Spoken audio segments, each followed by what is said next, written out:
एक छोटे से गांव में अर्जुन नाम का एक लड़का अपनी माँ के साथ रहता था। अर्जुन बहुत ही जिज्ञासु और मासूम था। हर सुबह माँ भगवान के लिए भोजन बनाकर मंदिर में चढ़ाती थी। यह देखकर अर्जुन रोज माँ से पूछता, माँ आप भगवान को भोजन क्यों देती हैं? भगवान खाते तो है नहीं। माँ उसकी मासूमियत पर मुस्कुरा देती और कहती, बेटा समय आने पर तुम्हें खुद इस प्रश्न का उत्तर मिल जाएगा। ये सुनकर अर्जुन की जिज्ञासा खत्म नहीं हुई। वह फिर माँ से सेम क्वेश्चन बार बार करता। एक दिन माँ ने अर्जुन को एक कॉपी दी जिसमें एक श्लोक लिखा था। माँ ने अर्जुन को वो श्लोक याद करने के लिए कहा। अर्जुन रोज उस श्लोक को याद करता और एक दिन माँ ने पूछा, अर्जुन क्या तुम्हें ये श्लोक याद हो गया? तो अर्जुन ने कहा, हाँ माँ मुझे वो श्लोक लर्न हो गया। तो अर्जुन ने अपनी माँ को श्लोक सुनाया।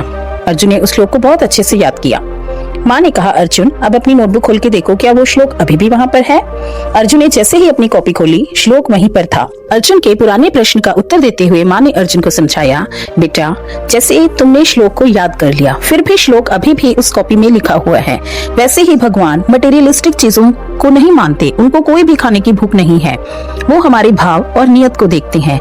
जैसे श्लोक कॉपी में भी है और तुम्हारे मन में भी हमेशा रहेगा, वैसे ही जब भी हम भगवान को भोजन अर्पित करते हैं, वे खाना वही रहता है, लेकिन हमारी श्रद्धा, भक्ति और भाव भगवान तक पहुंच जाते हैं। अब अर्जुन को अपनी माँ की बात अच्छे से समझ में आ गई थी। इस कहानी से हमें यह सीख मिलती है कि भगवान को भौतिक वस्तुएं नहीं, मटेरियलिस्टिक चीजों का भगवान को कोई मोह नहीं है। उन्हें हमारी श्रद्धा और सच्चा भाव चाहिए।